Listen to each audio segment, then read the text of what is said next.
Study IQ IAS, अब तैयारी हुई अफोर्डेबल।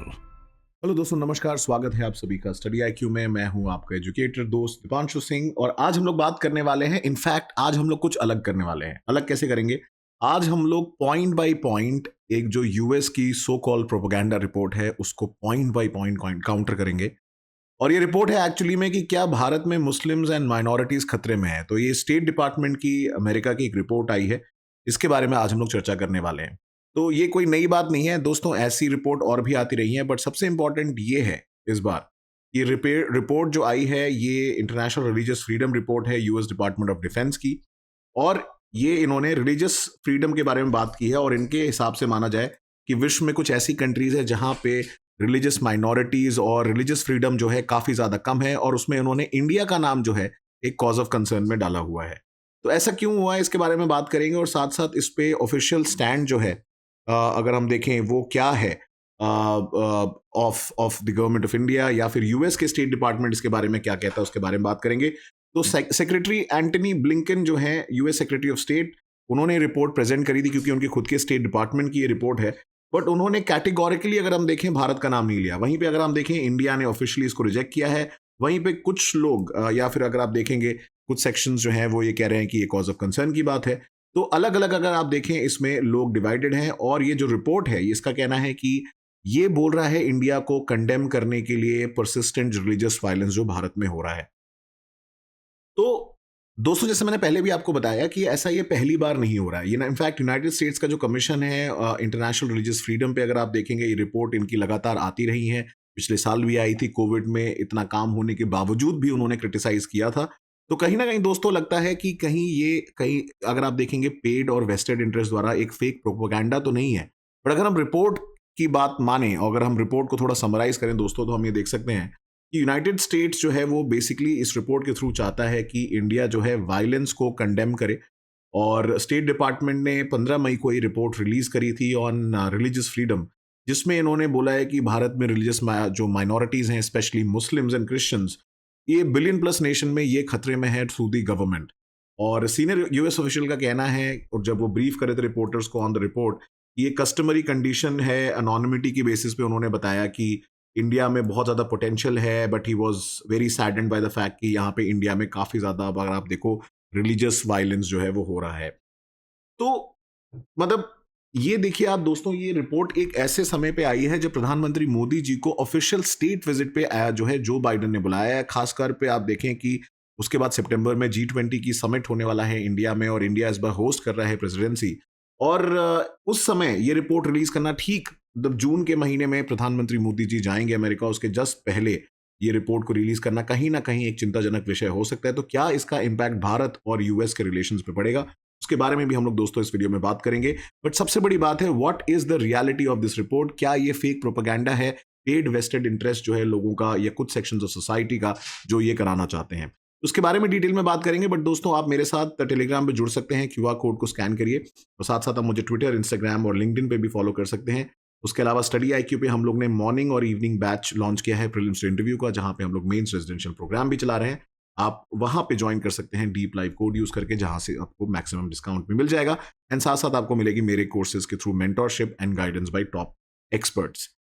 तो दोस्तों, अगर हम ये रिपोर्ट के बारे में देखें, और रिपोर्ट को अगर आपने डिटेल में पढ़ा है, नहीं भी पढ़ा है तो कोई बात नहीं, मैं आपके नेक्स्ट 2 मिनट में पूरी की पूरी रिपोर्ट समराइज कर दूंगा और हम ये कैसे डिबंक कर सकते हैं कि ये पॉइंट बाय पॉइंट काउंटर करेंगे इस रिपोर्ट के बारे में। तो ये रिपोर्ट जो है अलग अलग रिपोर्ट्स जो रेफरेंसेस है उसको लिया गया है, जैसे इंडियन अमेरिकन मुस्लिम काउंसिल, फिकोना, इवेंजेलिकल फेलोशिप ऑफ इंडिया, जो कि एक प्राइवेट संस्थान है, प्राइवेट NGOs या प्राइवेट अगर आप देखेंगे सिविल सोसाइटी ग्रुप्स हैं। तो ये जो रिपोर्ट है, it is based on these organisation report. इन्होंने खुद भी कोई रिसर्च नहीं किया है, कोई भी प्राइमरी डेटा नहीं है। It is based on secondary data of some institutions या सम सिविल सोसाइटी, अगर आप देखें ग्रुप्स, जो ऑब्वियसली उनका कहीं ना कहीं अगर आप देखेंगे कुछ अपना इंटरेस्ट भी होगा। साथ साथ अगर हम देखें ये जो एसोसिएशंस के डेटा आए हैं, अगर आप मल्टीपल रिपोर्ट्स देखेंगे, ये बहुत समय से ये प्रोपेगेंडा चल रहा है कि इंडिया में जो माइनॉरिटी खतरे में है, क्रिश्चियंस पे एट्रोसिटीज हो रही है, मुस्लिम्स पे एट्रोसिटीज हो रही है।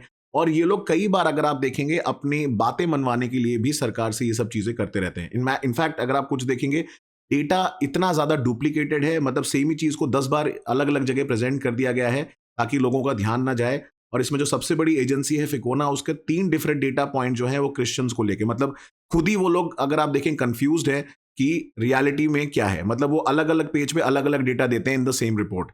एंड मोस्ट इंपॉर्टेंटली अगर आप देखेंगे, इसमें आप देखेंगे जो रिपोर्ट है 53.6% of the cases are based on 2 sources. मतलब ये सर्कुलर अगर आप देखें रीजनिंग में बिलीव कर रहे हैं, ये बोल रहा है कि हम इसकी डेटा पे बेस्ड हैं, ये कह रहा है हमारे पास तो कोई डेटा ही नहीं है। मतलब ये जो बॉडी है, सारा जो घूम फिर के डेटा वो एक स्पेसिफिक संस्थान इवेंजेलिकल फेलोशिप ऑफ इंडिया पे आ जाता है। वो इसको रेफर कर रहा है, वो इसको रेफर कर रहा है। मतलब इसको हम लोग टोटोलॉजी बोलते हैं सोशियोलॉजी में, अगर आप देखें पॉलिटिकल साइंस में भी। तो मतलब इसका अगर आप डेटा देखेंगे कोई भी वैलिडिटी नहीं है, ना ही कोई इसकी कोई आप देखें लीगैलिटी है डेटा की। सब जो है हवा में बातें यहां पे हो रही हैं। उसके साथ साथ और भी ज्यादा चौंकाने वाली बात यह है कि छत्तीसगढ़ और यूपी में सबसे ज्यादा डुप्लीकेशन ऑफ डेटा है। अगर कोई एक केस हुआ है उसको इन्होंने 10 बार करके दिखाया हुआ है। मल्टीपल एंट्रीज है सेम चीज की, और ये रिपोर्ट में आप खुद जाके देख सकते हो। आप खुद जाके हैरान हो जाओगे भाई साहब चल क्या रहा है। और उसके बाद आप देखें सर्कुलर रीजनिंग से जब ये शांत नहीं हुए, उसके बाद इन्होंने ये बोल दिया कि इंडिया में जो क्रिश्चियंस की पॉपुलेशन है वो 4.93% है। मतलब दोस्तों 2011 में क्रिश्चियन की पॉपुलेशन 2.3% थी, इतने टाइम में मतलब 100% से भी ज्यादा ग्रो हो गई। मतलब ये तो खुद ही हैरान करने वाली बात है। मतलब क्या सोच के ये लोग डेटा प्रेजेंट कर रहे हैं। And I should thank DisInfo Lab, जो ट्विटर पे प्लेटफॉर्म है जिसने इसके बारे में डिटेल में रिपोर्ट निकाली है। और सबसे बड़ी बात क्या है कि कोई भी अगर केस इंसिडेंट होता है जहां पे कोई क्रिश्चियन इन्वॉल्व है या कोई मुस्लिम इन्वॉल्व है against cases of sexual abuse या चाइल्ड अब्यूज, वहां पे जनरली क्या होता है आप देखेंगे ये लोग ऐसी रिपोर्ट निकाल के आ जाता है कि उनके खिलाफ कोई केस फाइल ना हो। तो कहीं ना कहीं दोस्तों आप खुद देख सकते हैं कि इसमें एक वेस्टेड इंटरेस्ट भी इन्वॉल्व है। इनफैक्ट ये लोग सुप्रीम कोर्ट भी गए थे, जिसके बाद सुप्रीम कोर्ट ने फ्रिवलियस PIL बोल के ये केस को खारिज भी कर दिया था, जहां पे इन्होंने बोला Christians are in danger in India. भाई साहब अगर ऐसा होता तो आजकल सब चीजें जो चल रही हैं उस तरीके से नहीं चल रही होती। इसीलिए भारत के विदेश मंत्रालय ने इसको रिजेक्ट करते हुए बोला है कि ये काफी ज्यादा बायस्ड और मोटिवेटेड रिपोर्ट है, इसमें बिलीव करने की जरूरत नहीं है। जनरली ये हर साल ऐसा होता रहता है, क्योंकि यूएस में भी आप देखेंगे अलग अलग सेक्शंस ऑफ सोसाइटी और किसी ना किसी को कुछ ना कुछ बोलने की तो आदत है ही। तो दोस्तों इसी के पॉइंट ऑफ व्यू से अगर हम देखें क्या भारत और अमेरिका के रिलेशंस इंपैक्ट होंगे, वेल मैं आपको ऑनेस्टली बताऊं, एंटनी ब्लिंकन भी और अमेरिकन प्रेसिडेंट भी बात जानते हैं कि इंडिया कितना बड़ा उनके लिए स्ट्रेटेजिक पार्टनर है, वार्म रिलेशंस है। और इसी वजह से उन्होंने कोई स्पेसिफिक मेंशन भारत के बारे में इस रिपोर्ट में किया ही नहीं है, बल्कि उन्होंने चाइना, ईरान, म्यांमार और निकरागुआ का रेफरेंस जरूर दिया, बट इंडिया का कोई रेफरेंस नहीं आया। तो मैं आपसे यही कहना चाहता हूं कि ऐसे फॉल्स प्रोपेगेंडा में बिलीव ना करें। और ऐसे ही अगर आपको वीडियो पसंद आए तो इसको जरूर लाइक करें और ज्यादातर लोगों को पहुंचाएं, बिकॉज ये फॉल्स प्रोपेगेंडा ऐसे नहीं शांत होगा। तो थैंक यू सो मच दोस्तों, मैं मिलूंगा अगले वीडियो में। टिल नेक्स्ट टाइम, जय हिंद। स्टडी IQ IAS, अब तैयारी हुई अफोर्डेबल।